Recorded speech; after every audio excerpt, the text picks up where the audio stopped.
आज हम बात करेंगे एक बहुत महत्वपूर्ण टॉपिक के बारे में। आपने कभी ना कभी सुना होगा कि किसी एस्ट्रोलॉजर ने या किसी ने व्यक्ति ने आपको बताया है कि आपके शुक्र की महादशा चल रही है, शनि की महादशा चल रही है। तो बेसिकली ये महादशा होती क्या है? तो आज जो हमारा टॉपिक है वो यही है, महादशा।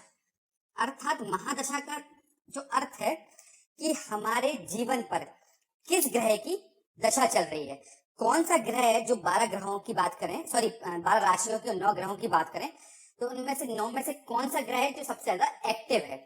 तो सबसे पहले हम समझते हैं महादशा होती क्या है। तो देखिए, महादशा होती है 120 वर्ष की। अर्थात एक और व्यक्ति की औसतन जो आयु है ज्योतिष के हिसाब से वो 120 वर्ष है। इससे मतलब ये है कि एक व्यक्ति 120 साल जिएगा, और यदि वो 120 साल जिएगा तो उसको जितनी भी महादशाएं हैं, अर्थात जितने भी ग्रहों की राशियों की दशाएं सब मिलेंगी। तो आज हम इसी टॉपिक के बारे में बात करेंगे। तो देखिए, सबसे पहले होती है महादशा। महादशा मतलब कोई भी ग्रह अपना 100% असर डाल रहा है। उसके बाद आती है अंतरदशा। अंतरदशा से मतलब है कि कोई भी ग्रह अपना 50% असर डाल रहा है। फिर आता है प्रत्यंतर, मतलब 25%। फिर आता है अणुअंतर, अर्थात 10%। और फिर आता है सूक्ष्म अंतर, इसका 0 से 5%। अब देखिए, इसको एक बार फिर से समझते हैं क्या होती है। महादशाएं मतलब आपके कुंडली में जो भी ग्रह बैठे हुए हैं उनमें से कौन सा ग्रह, कौन सी राशि एक्टिव है, किस ग्रह का प्रभाव ज्यादा देखने को मिल रहा है, उसको हम महादशा से देखते हैं। ये महादशा, अंतरदशा, प्रत्यंतर क्या होती है। देखिए क्या होता है, आपने कभी ज्योतिष देखा होगा तो उसमें एक विषमोत्री महादशा लिखा होगा कहीं ना कहीं। तो विषमोत्री महादशा को ही महादशा हम बोलते हैं। फिर आपने उसमें ऐसा देखा होगा, सूर्य की महादशा चल रही है, उसमें शुक्र की अंतरदशा, एक एग्जाम्पल है, शुक्र की अंतरदशा चल रही है और शनि का प्रत्यंतर चल रहा है। वैसे तो ये दो भी दिखते हैं, पर ये 3 महत्वपूर्ण है क्योंकि इनका जीवन पर या ज्योतिष पर सबसे ज्यादा प्रभाव पड़ता है। तो सबसे पहले महादशा, अंतरदशा और प्रत्यंतर, ये आप हमेशा समझ के चलिए। अब ये 120 साल की होती है। अब हर ग्रह की अलग अलग होती है, मतलब शुक्र की अलग के लिए रहेगी, शनि की कितने सालों की रहेगी। पहले जो महादशा आती है वो आती है सूर्य की। सूर्य की महादशा जो चलती है 6 वर्ष। फिर आती है चंद्र की महादशा जो चलती है 10 वर्ष। फिर आती है मंगल की महादशा जो चलती है 7 वर्ष। फिर आती है राहु की महादशा जो चलती है 18 वर्ष। फिर आती है गुरु की महादशा जो चलती है 16 वर्ष। फिर आती है शनि की महादशा जो चलती है 19 वर्ष। फिर आती है बुध की महादशा जो चलती है 17 वर्ष। फिर आती है केतु की महादशा जो चलती है 7 वर्ष। और फिर आती है शुक्र की महादशा जो सबसे ज्यादा चलती है, वो चलती है 20 वर्ष। यदि आप इनको टोटल करेंगे तो ये टोटल यदि आप इनका करेंगे तो ये 120 वर्ष आएगा। महादशाएं जो रहती हैं वो इसी हिसाब से चलती हैं, ठीक है। अब देखिए, जैसे कि मान लीजिए जब आप पैदा हुए थे, वो हो कोई भी सन हो सकता है। आप मान लीजिए एग्जाम्पल के लिए आप हुए थे 1991 में, दिसंबर के महीने में, तारीख थी 5, एग्जाम्पल के लिए। तो हो सकता है कि उस समय चंद्र की महादशा चल रही हो या मंगल की चल रही होगी। अब मंगल की चलेगी तो मंगल से फिर आपकी महादशा शुरू होगी किसकी? राहु की, गुरु की, शनि की, बुध की, केतु की, शुक्र की, और शुक्र के बाद फिर सूर्य की और चंद्र की। तो महादशाएं इस प्रकार से चलती हैं। अब इसका ज्योतिष में क्या महत्व है वो भी हम बता देते हैं। देखिए, जैसे कि मान लीजिए ये यहाँ पे गुरुदेव बैठे हुए हैं, ठीक है।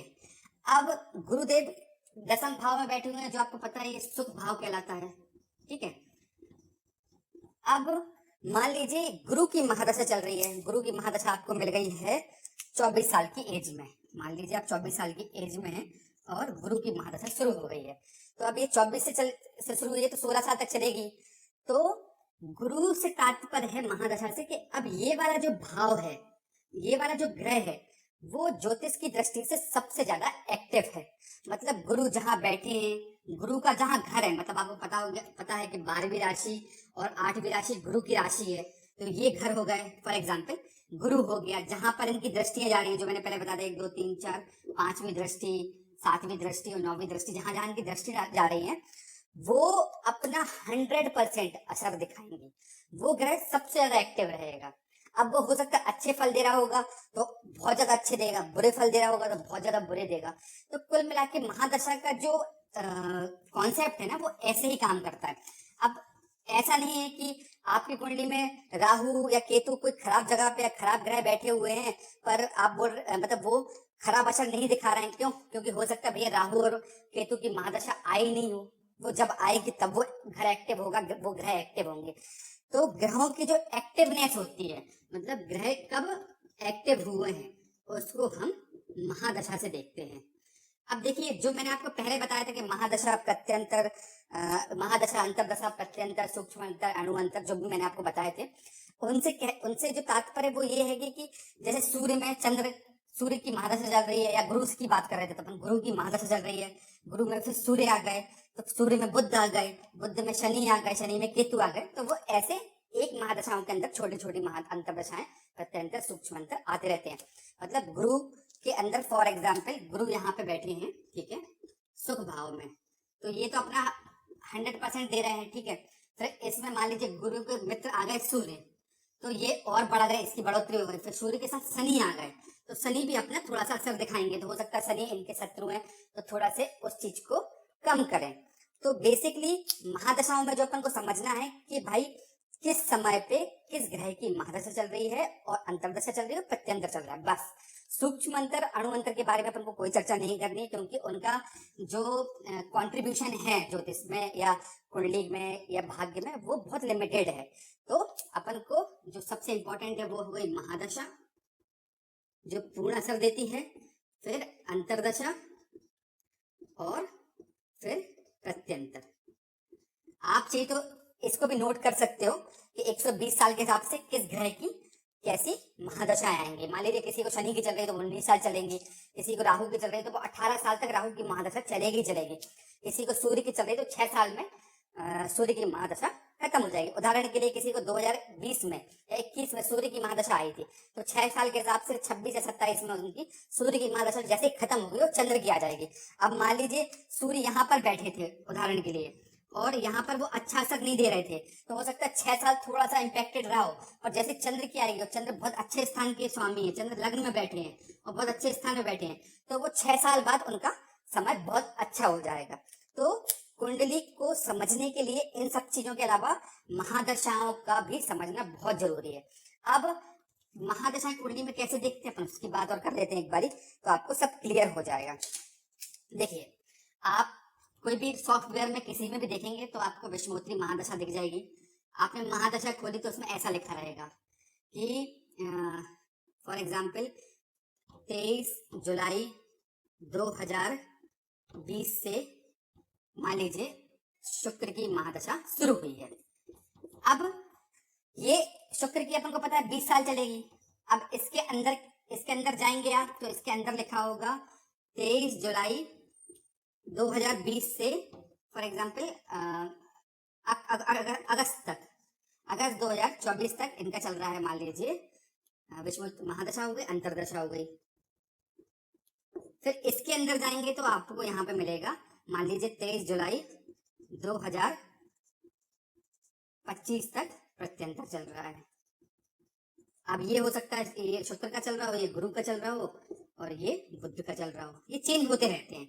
तो सबसे इंपॉर्टेंट है महादशाओं को समझना। एक बार महादशाएं आपने समझ ली तो आपको ये समझ में आ जाएगा कि उस कुंडली में कौन सा ग्रह एक्टिव है। यदि आपको कुछ इसमें थोड़ा सा भी डाउट लग रहा हो, कुछ चीजें क्लियर नहीं आ रही हो, तो आप मुझे थ्रू कमेंट के, थ्रू टेक्स्ट के पूछ सकते हैं। मैं इस पे एक बार विस्तृत वीडियो और बनाऊंगा जिसमें मैं पूरा सॉफ्टवेयर के थ्रू महादशाएं निकाल लूंगा, कैसे महादशाएं दिखती हैं, कैसे काम करती हैं, कैसे वो एक्टिव होती हैं, उसका भी विस्तृत रूपांतरण मैं एक वीडियो के माध्यम से बना दूंगा। पर ये मैंने अभी आपको कुंडली का जो बेसिक है वो समझ में आ जाए कि भाई कुंडली में क्या क्या चीजें होती हैं, ज्योतिष में समझने के लिए क्या याद रखना पड़ता है, क्या देखना पड़ता है, वो सब चीजें क्लियर हो जाए। तो यदि आपको मेरा ये वीडियो अच्छा लगा हो, थोड़ी भी जानकारी मिली हो, तो कृपया करके मेरे चैनल को सब्सक्राइब कर दीजिए, मुझे उससे मोटिवेशन मिलेगा। साथ ही लाइक एंड शेयर करना ना भूलें। धन्यवाद।